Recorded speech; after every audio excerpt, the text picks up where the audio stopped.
Assalamualaikum warahmatullahi wabarakatuh. Perkenalkan, nama saya Sri Revi Gita, berasal dari Prodi Pendidikan Bahasa Inggris dengan NIM 21018107. Baiklah, di sini saya akan menjelaskan tentang konsep dan urgensi Pancasila sebagai sistem filsafat. Konsep Pancasila sebagai sistem filsafat yaitu yang pertama, sistem filsafat harus bersifat koheren. Artinya berhubungan satu sama lain secara runtut, tidak mengandung pernyataan yang saling bertentangan di dalamnya. Bagiannya tidak saling bertentangan meskipun berbeda, bahkan saling melengkapi, dan tiap bagian mempunyai fungsi dan kedudukan tersendiri. Sistem filsafat harus bersifat menyeluruh, artinya mencakup segala hal dan gejala yang terdapat dalam kehidupan manusia.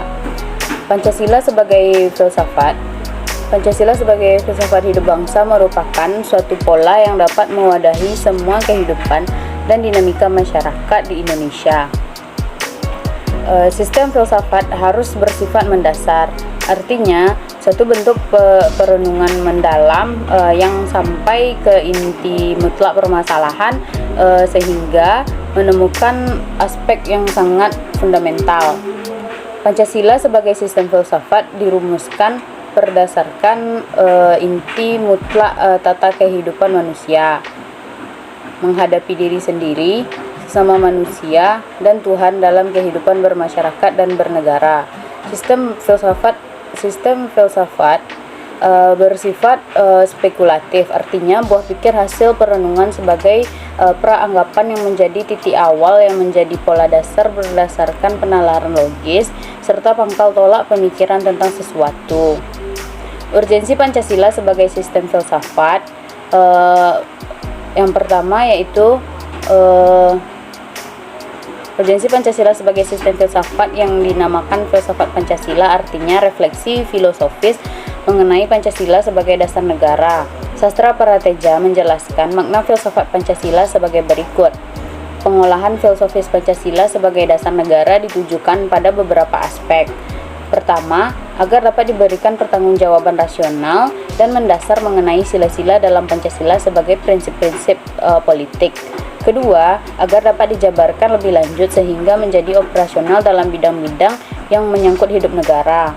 Ketiga, agar dapat membuka dialog dengan berbagai perspektif baru dalam kehidupan berbangsa dan bernegara. Keempat, agar dapat menjadi kerangka evaluasi terhadap segala kegiatan yang bersangkut paut dengan kehidupan bernegara, berbangsa, dan bermasyarakat, serta memberikan perspektif pemecahan terhadap permasalahan nasional. Pertanggungjawaban rasional, penjabaran operasional, ruang dialog, dan kerangka evaluasi merupakan beberapa aspek yang diperlukan bagi pengolahan filosofis Pancasila, meskipun masih ada beberapa aspek lagi yang masih dapat dipertimbangkan. Selanjutnya yaitu kajian Pancasila sebagai sistem filsafat. Filsafat Pancasila sebagai genetivus objektivus dan genetivus subjektivus.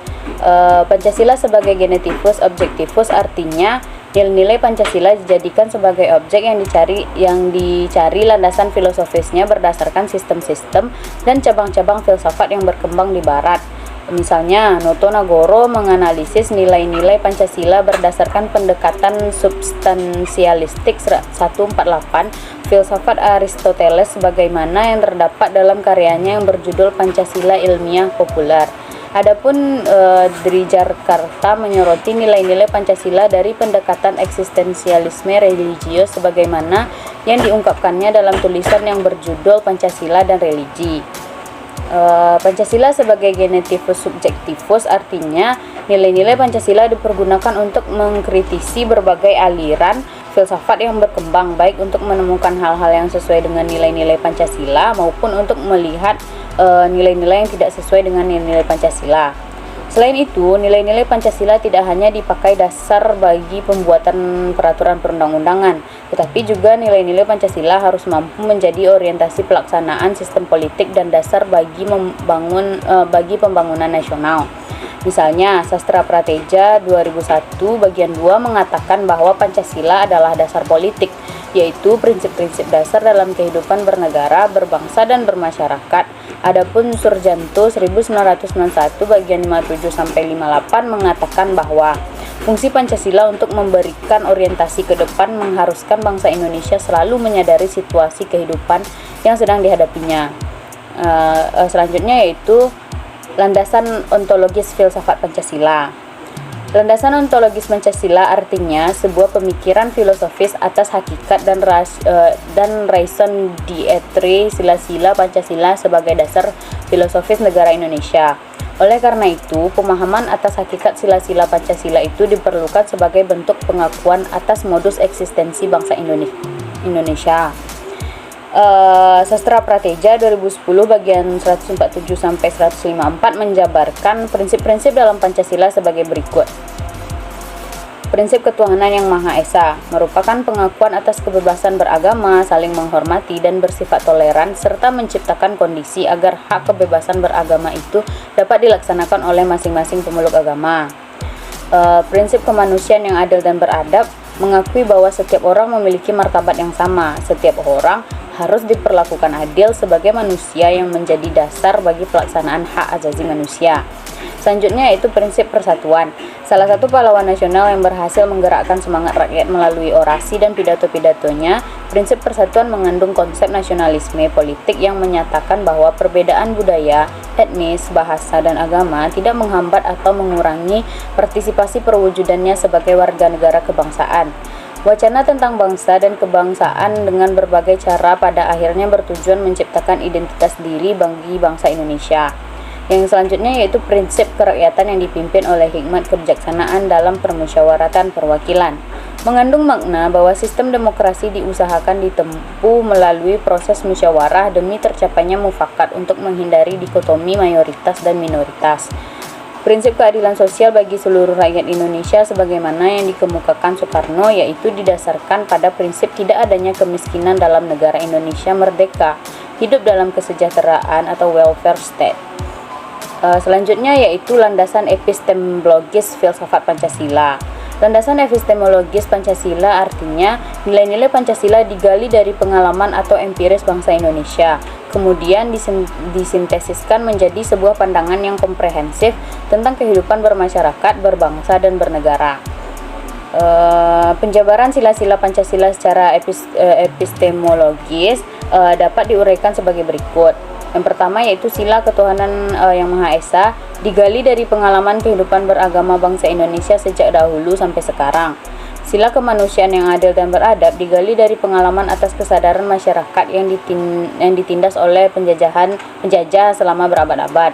Oleh karena itu, dalam alinea pertama pembukaan Undang-Undang Dasar Negara Republik Indonesia tahun 1945 menyatakan bahwa penjajahan itu tidak sesuai dengan peri kemanusiaan dan peri keadilan. Selanjutnya itu sila persatuan Indonesia, digali dari pengalaman atas kesadaran bahwa keterpecah belahan yang dilakukan penjajah kolonialisme Belanda melalui politik divide et impera menimbulkan konflik antar masyarakat Indonesia. Yang selanjutnya sila kerakyatan yang dipimpin oleh hikmat kebijaksanaan dalam permusyawaratan perwakilan, digali dari budaya bangsa Indonesia yang sudah mengenal secara turun-temurun pengambilan keputusan berdasarkan semangat musyawarah untuk mufakat. Misalnya, masyarakat Minangkabau mengenal peribahasa yang berbunyi bule aye dek pambula, bule kato dek mufakat. Bulat air di dalam bambu, bulat kata dalam permufakatan. Sila yang selanjutnya yaitu sila keadilan sosial bagi seluruh rakyat Indonesia. Ini digali dari prinsip-prinsip yang berkembang dalam masyarakat Indonesia yang tercermin dalam sikap gotong royong. Selanjutnya itu landasan aksiologis Pancasila. Landasan aksiologis Pancasila artinya nilai atau kualitas yang terkandung dalam sila-sila Pancasila. Contohnya sila pertama mengandung kualitas monoteis, spiritual, kekudusan, dan sakral. Sila kemanusiaan mengandung nilai martabat, harga diri, kebebasan, dan tanggung jawab. Sila persatuan mengandung nilai solidaritas dan kesetia kawanan. Sila keempat mengandung nilai demokrasi, musyawarah, mufakat, dan berjiwa besar. Sila keadilan mengandung nilai kepedulian dan gotong royong. Selanjutnya yaitu sumber historis, sosiologis, politis tentang Pancasila dan tantangan Pancasila sebagai sistem filsafat. Yang pertama yaitu sumber historis Pancasila sebagai sistem filsafat. Sila pertama, masih berlangsungnya sistem penyembahan dari berbagai kepercayaan dalam agama-agama yang hidup di Indonesia.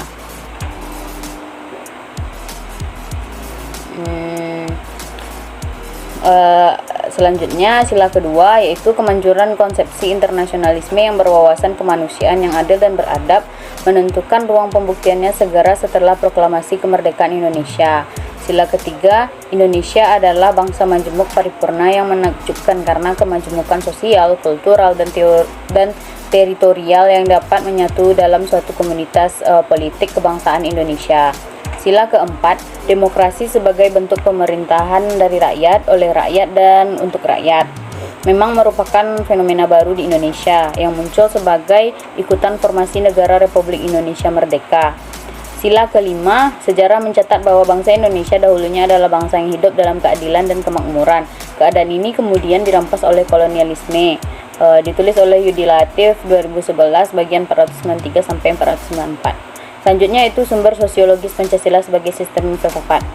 Kelompok pertama, masyarakat awam yang memahami Pancasila sebagai sistem filsafat yang sudah dikenal masyarakat Indonesia dalam bentuk pandangan hidup, way of life yang terdapat dalam agama, adat istiadat, dan budaya berbagai suku bangsa di Indonesia.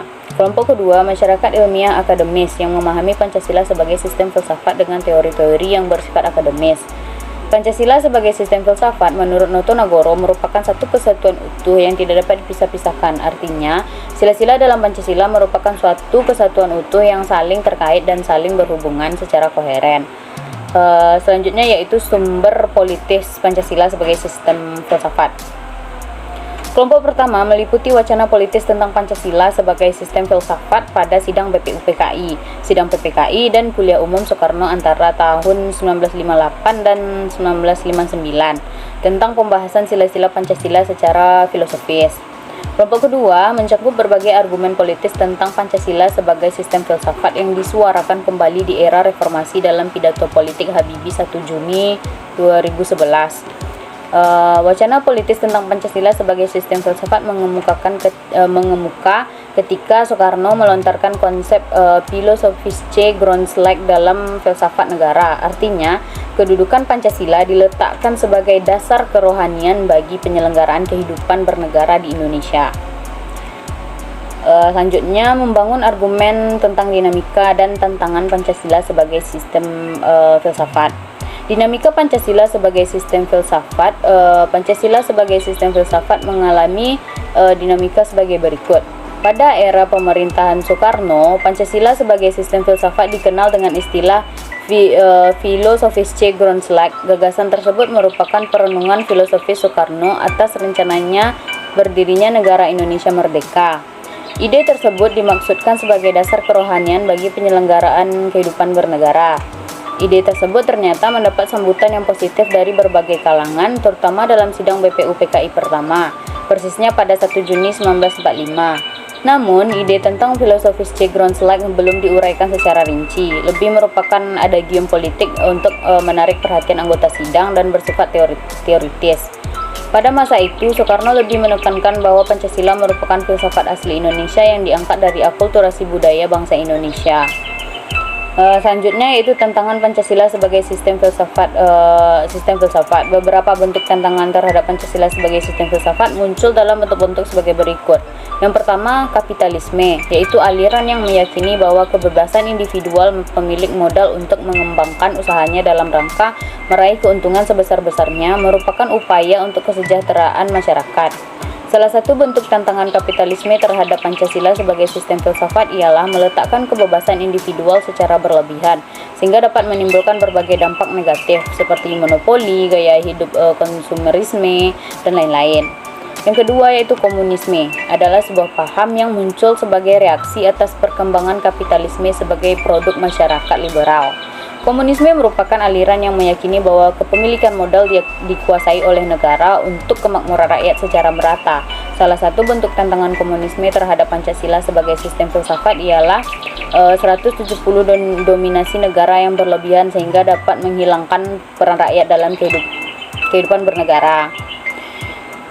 Kasus penyimpangan terhadap Pancasila sebagai sistem filsafat ada 3, yaitu kasus yang pertama. Salah satu contoh pelanggaran sila ketiga adalah gerakan organisasi Papua Merdeka atau OPM yang kini dikenal sebagai kelompok kriminal bersenjata atau KKB. Gerakan separatis ini telah berdiri sejak 1965 dan eksis hingga sekarang di Papua dan Papua Barat. Tujuan mereka adalah untuk memisahkan diri dari Negara Kesatuan Republik Indonesia. Dalam memperjuangkan keinginannya, kelompok ini kerap melakukan tindakan kriminal yang memakan korban jiwa. Tak jarang, para wanita dan anak-anak menjadi korban kebrutalan KKB. Hingga kini, KKB masih sulit diatasi karena mereka dilengkapi dengan persenjataan lengkap dan mutakhir. Mereka pun bersembunyi di wilayah pegunungan Papua, sehingga sangat sulit untuk diatasi. Contoh yang kedua yaitu kasus pembatasan kebebasan berpendapat merupakan salah satu contoh pelanggaran sila keempat.